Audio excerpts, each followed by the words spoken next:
At the dawn of the 20th century, physics faced a crisis. The established laws, the classical physics of Newton, predicted something impossible. When observing a hot object, like a glowing piece of metal, theory said it should emit an infinite amount of ultraviolet radiation.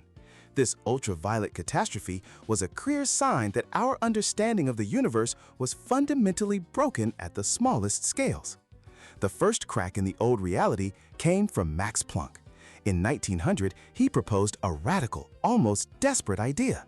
What if energy wasn't a continuous flow, but instead came in discrete, tiny packets? He called them quanta. It was a strange fix, but it solved the black body radiation problem perfectly.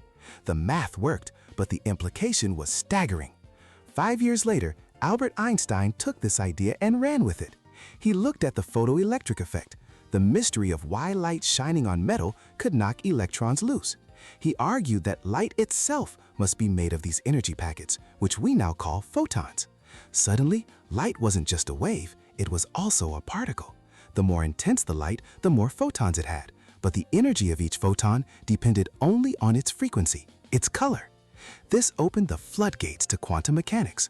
We soon discovered this bizarre wave-particle duality wasn't just for light.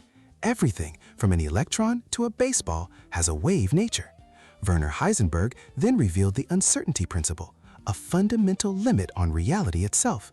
You can know a particle's precise position, or you can know its precise momentum, but you can never know both at the same time. This wasn't a failure of our instruments, it was a rule of the universe.